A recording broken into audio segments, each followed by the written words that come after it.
partnership tab in the YouTube monetization section. Do you already have it? It actually appeared on my screen roughly 10 days ago. Let me show you what we're talking about. Let's head over to the official monetization tab, which is also known as the YouTube earnings tab. I've discovered that in addition to the various monetization methods and revenue streams I already have active, basically my channel currently has all levels of monetization fully enabled with all available tools. In addition to these that I already had, I found this new partnership tab. You can see it right here on this part of the screen, or you can also see it over here. I am going to introduce it to you in detail, and we will see exactly what we can set up in this specific tab and what unique features it has to offer. Let's start by going in, and I'll begin to tell you about the partnership tab. Right away at the start, there's a notice in the tab that points us over to the Help Center. This page is designed to help us manage and organize our relationships with brands we can potentially form partnerships with. Then we also have a collection of helpful tips provided directly by YouTube on how to use this page, along with various specific details and resources for more information about these partnerships. On the right side of the screen, we can see a detailed preview of our specific audience's interests. Naturally, every channel will have its own particular audience, and this is the Media Kit section. There's a button to go and view it. Before we go there, though, let's continue choosing. I'll show you the preferences, what we can set on this page. We can set the desired price for our partnerships. The price is differentiated between long-form videos and short-form videos. We can set them and later modify them as well. Also, keep in mind that these prices are only indicative. So even if a potential brand wants to offer us less than what we've set, they can still do so. I suggest starting with modest price points if your channels are still in their early stages, and then increasing the amount when you see that brands are interested. If the demand for collaborations or partnerships increases and things are going well, you can certainly also raise your prices accordingly. Let's confirm it. I'll leave those as they are. Here, instead, we can set the contact email for partnerships. So we can use an email address that is distinct from the one we provided in the YouTube profile, and maybe provide the contact information for a collaborator who manages our professional partnerships for us. After entering it, we can save it, and of course, we can change it multiple times here as well. For now, I'll leave it blank. What else can we do? We can finally go and take a look at this media kit. Let's press the button and check it out. So, located right at the top of the page, you will find a button to conveniently send us your feedback, a button to add different sections to our media kit, as well as another button to download the full digital PDF version of our media kit. I would like to let you know in advance regarding the end of the video that at this moment there is a technical bug with downloading the PDF, which I've already reported to YouTube, that for now is not going to allow you to download the PDF or basically to save any image of this media kit directly. Right here, we have an explanation of what the media kit is. We can fully customize the various sections of the media kit. And of course, there is a direct link to the official support page. So what exactly does this media kit include? As you can clearly see, the first thing it includes is the header, the colors, the logos, and a description of my channel, which of course we can customize. In particular, if you want to change the description, here are the three small dots that indicate the menu.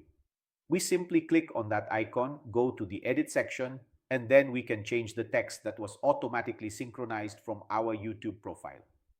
We can customize this text specifically for the media kit. However, we cannot change the header image, which is also automatically pulled from our YouTube cover. Finally, all of the main statistics are immediately displayed right here for you. We can choose to hide specific boxes. Some are not available for customization, like this one. It cannot be modified, but we can hide it or show it as needed. Let's scroll further down. Here, there's a demographic section with the demographic distribution of my audience.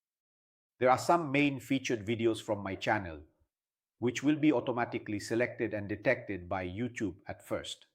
But by clicking on the three dots in the edit section, we can easily change which specific videos we want to display there. Specifically, I have placed 3 shorts and 1 long-form video. We can choose to completely hide the box with the featured videos, or we can make specific modifications to it, as I was saying before. Or if we've already modified it, we can reset it back to the default state. bringing it back to exactly how YouTube originally suggested it. Let's scroll further down. It tells us more about what my audience is interested in. So a potential brand partner can gain a better understanding of what my audience is interested in and therefore make an informed decision about whether to invest in a partnership with my channel. In addition to these audience interests, there are also the specific purchasing habits and interests of my audience members. Just like nearly every box found within the Media Kit, you can hide it, modify it, or even reset it. As you can see here, YouTube automatically selects certain purchasing categories based on a specific market share.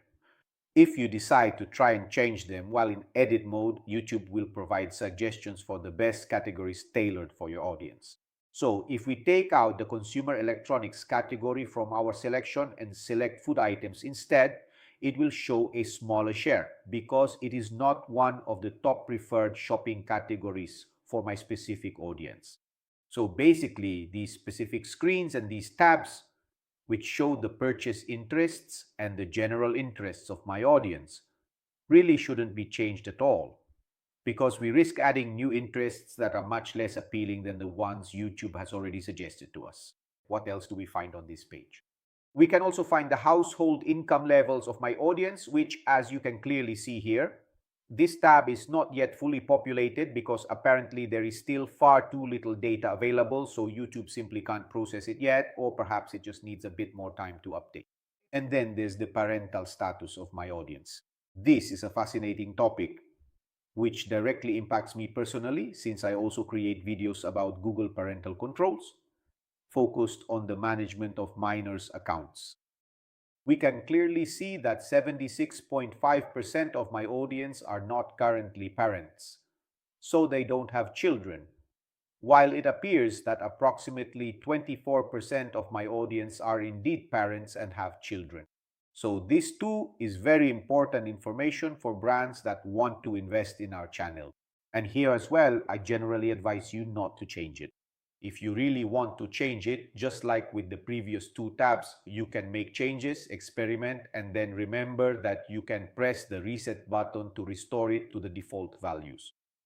Let's scroll further down to see if there's anything else. There's the contact email that gets displayed, which, as I mentioned, if we don't select one, YouTube will automatically pull it from our YouTube profile, specifically the email address we've provided. Right here is the original creation date of my YouTube account, which, as you can see, is actually quite old.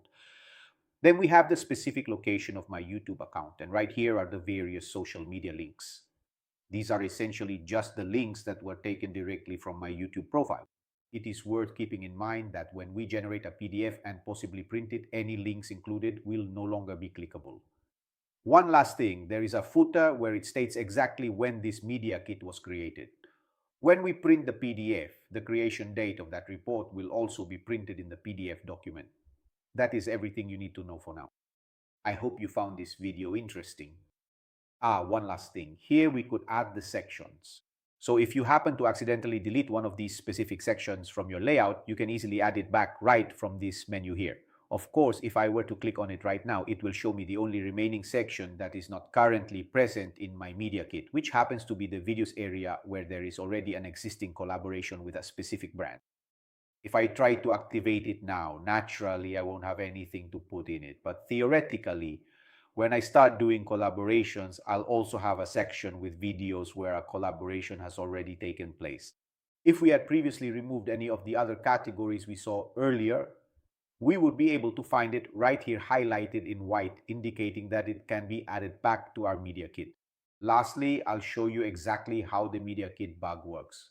When you click on the YouTube link within the application, the page starts refreshing over and over again. At the same time, the Windows system keeps trying to open up a print window, and this loop just goes on and on endlessly without stopping.